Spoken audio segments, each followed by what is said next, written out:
Hi, everyone. Judge Andrew Napolitano here for Judging Freedom. Today is Wednesday, August 31st, 2022. It's about 2:30 in the afternoon on the East Coast of the United States.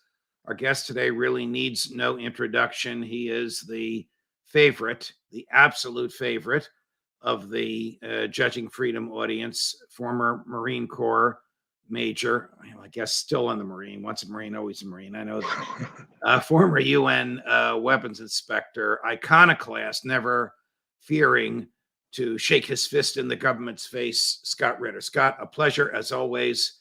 Welcome back to Judging Freedom. Thank you, sir. Thanks for having me. Thank you. Recently, either provoked by the CIA's propaganda people or because some media people had nothing better to do, the media has been, I think, led by the New York Times on this, on a bit of a campaign to promote the idea that Russia is in trouble in Ukraine. And to that, they point to President Putin apparently ordering his staff to come up with another 125,000 troops, and there being some debate about whether they're going to pay these people to enlist or whether it's going to be a draft. And then out of the blue came this from General David Petraeus 2 days ago on CNN. It's going to be very tough. Depends obviously on how really difficult this winter is. In the southern area, it may not be as difficult as certainly it is in the north and the northeast. I think the fighting will continue, however. And the Ukrainians, of course, are also showing something here that is crucially important. And that is that they are generating forces. They're recruiting, training, equipping, organizing, and then employing additional Ukrainian forces much more effectively and efficiently and impressively than are the Russians. As the ambassador mentioned, the Russians are struggling just to find replacements, much less to find organized, equipped, and trained units. Scott, what do you say about that?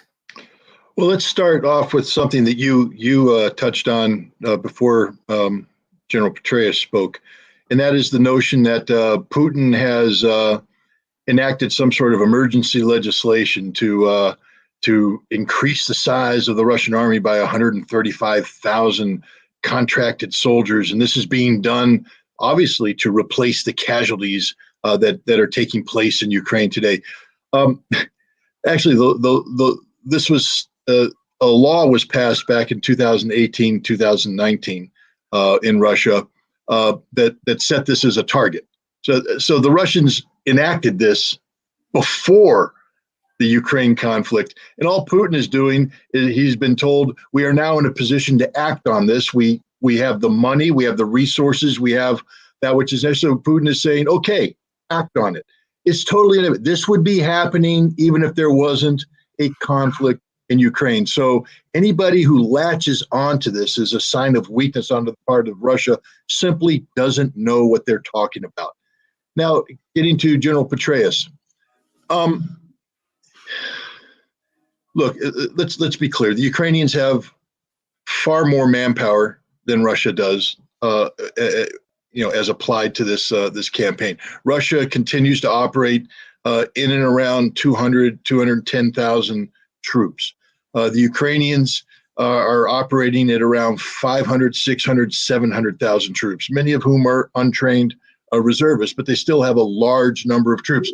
So when he says that they've shown an impressive ability to regenerate forces, it's not that impressive. It's part and parcel of reality. It's one thing to assemble forces. It's another thing to assemble well-trained forces. Right now, there's a counteroffensive ongoing in southern Ukraine, in the Kherson region. Ukrainians have been able to bring in about a dozen battalions of armored and mechanized infantry. That's impressive. I mean, but we know they've been doing this. We know that they've been sending poorly trained territorial forces to the trenches to hold the lines while they pull back their more experienced troops to rearm, re-equip, and retrain if necessary, because you have to bring in new forces to train them up. But now they've unleashed them in a counteroffensive that has failed. Now, even in the area, there was one area where the Ukrainians achieved a significant breach of the Russian lines and penetrated to a depth of about 6 kilometers. But the thing about a counterattack is it only succeeds if you're able to follow up the initial penetration with exploitation forces of sufficient quantity and quality to continue the momentum. Ukrainians aren't doing that. As a result, everybody who is committed to this fight will die. That's a guarantee. They're in the process of being cut off, surrounded, annihilated by the Russians as we speak. If I were Petraeus, I would have said 2 things. One, I continue to be impressed with the tenacity of the Ukrainian armed forces, their ability to sustain a combative approach under extraordinarily difficult circumstances is impressive, and it's a testament to their ability as fighting men. And then I would say I am dismayed at the willingness of the Ukrainian high command to squander these precious resources so, fruitlessly, to build up these reserves. You know what these reserves would have been very useful for? Slowing down the rate of the Russian advance. Imagine if I'm a Ukrainian general and the Russians achieve a penetration at a point that I can now throw in 2 battalions in an immediate counterattack. All right. So are professional, lifelong military people making the major strategic decisions for the Ukraine military, or is President Zelensky, stated differently, is he looking for PR on CNN and the New York Times and the Washington Post, as opposed to a slow, methodical, and steady wearing away of the Russians' capability to hold Ukraine territory? Yeah, this counterattack is 100% politically driven. There's no military value that's being achieved from this. It seems to be timed to coincide with a visit by the International Atomic Energy Agency to the Zaporizhia nuclear power plant. And I think the goal was to project the image of Ukrainian strength so that the world would rally behind this emboldened Ukraine and try and get an international peacekeeping force inserted into the Zaporizhia nuclear power plant. I think the exact opposite message is being sent, because right now the hospitals in Nikolaev are filled with thousands of wounded Ukrainian soldiers who fell on this most recent battle. All right, tell us what is happening on the ground in the areas where Russia says it liberated. So are they speaking Russian? Are they using rubles? Are local mayors and members of the local governing board, whatever they call it, aligned with Moscow as opposed to Kyiv? Is there sort of a Russianization going on, even though many of these people are Russians to begin with? Yeah, I think people need to understand first and foremost that the lingua franca, so to speak, in these occupied areas, even before Russia occupied them, was Russian. The proof of the pudding in that one is all these Ukrainian refugees that have been, flowing into Poland. Poland has now opened up schools to teach, to provide education for the children of these refugees. The language that's being used to instruct at these schools for these Ukrainian refugees, Russian, because nobody speaks Ukrainian, not from the East. They speak Russian, plain and simple. So when people, Russification, the Ukrainian government has abandoned these people. They've cut off all pensions. They've cut off all salaries. They've cut off all energy. They've abandoned these territories. So the Russians have stepped in and they've introduced the ruble and said, we will pay your salaries. Imagine that. They occupy a territory and they tell the people, we'll pay your salaries. If you're a pensioner, we'll pay your pension. We're going to pay it in rubles because we're integrating you into the Russian economy, which is not rejecting you. The Russians are linking this area up with the Russian electrical grid. So they're going to be getting power from Russia. If this area is now so aligned with Russia and has been utterly abandoned by Kyiv,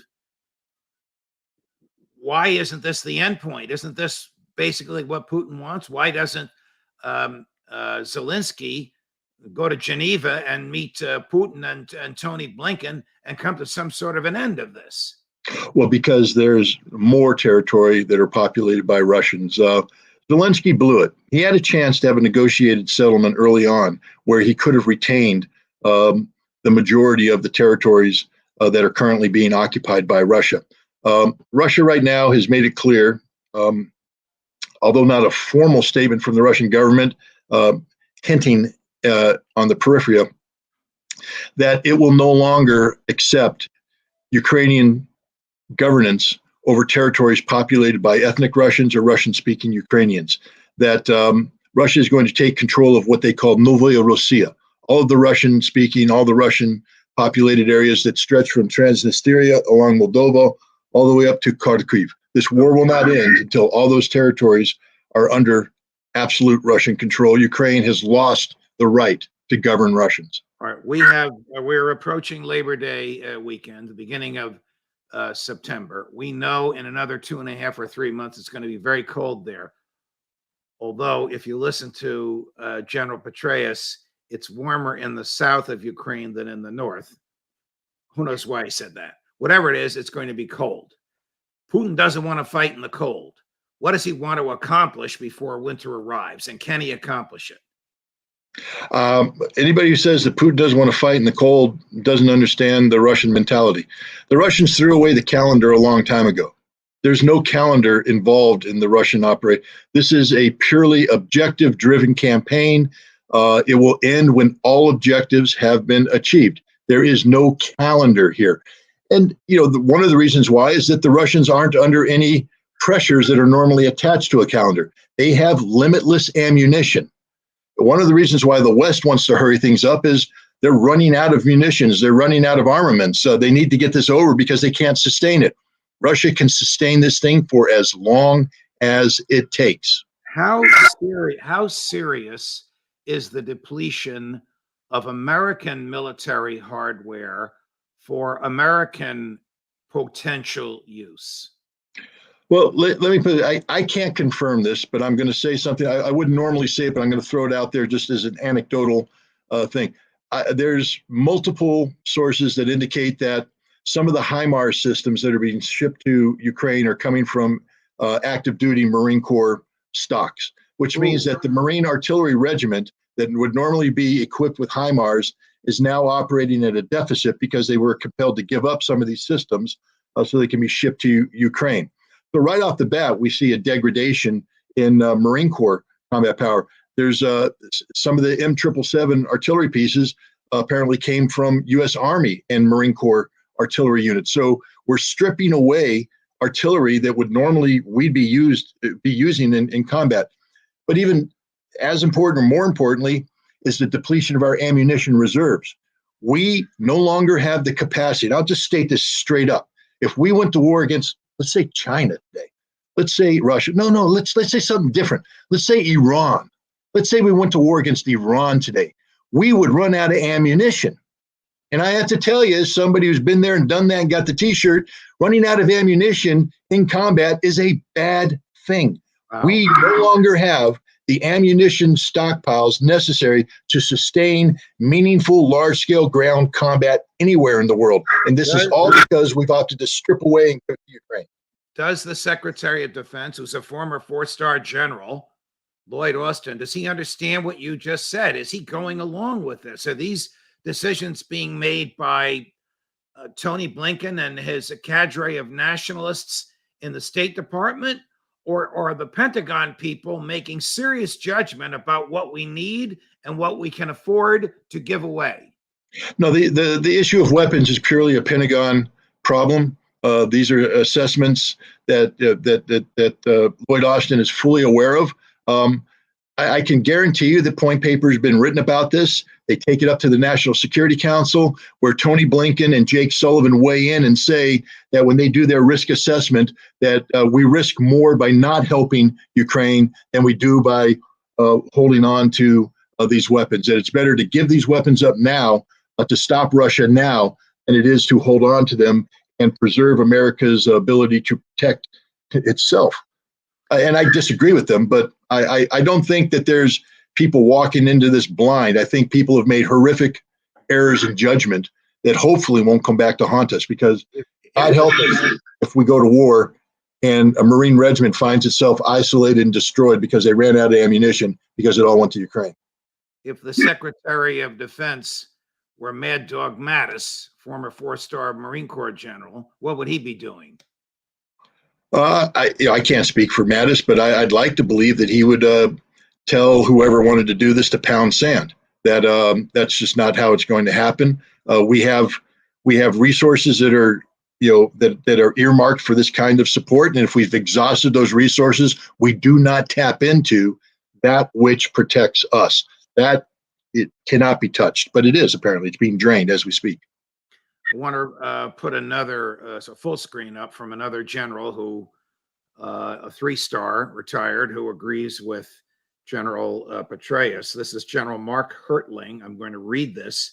If President Zelensky gets his way and he can generate several 100,000 new fighting forces to go into that area to supplement and complement the resistance forces that have been going against the Russians, you're going to see a second front, and it's going to cause the Russians to be put on the horns of a dilemma about the same time that there is an inflection point in logistics. Do you know what he's talking about?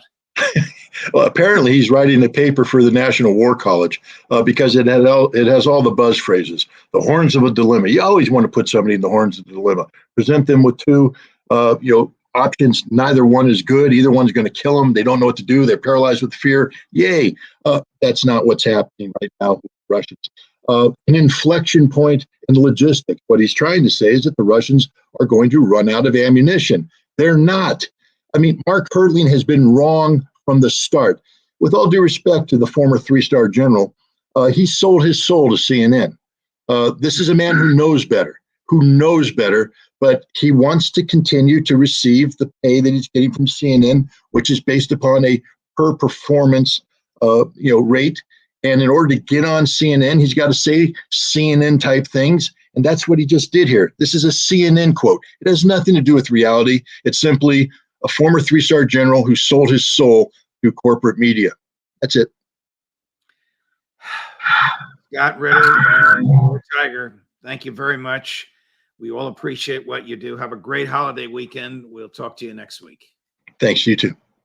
Judge Napolitano for Judging Freedom.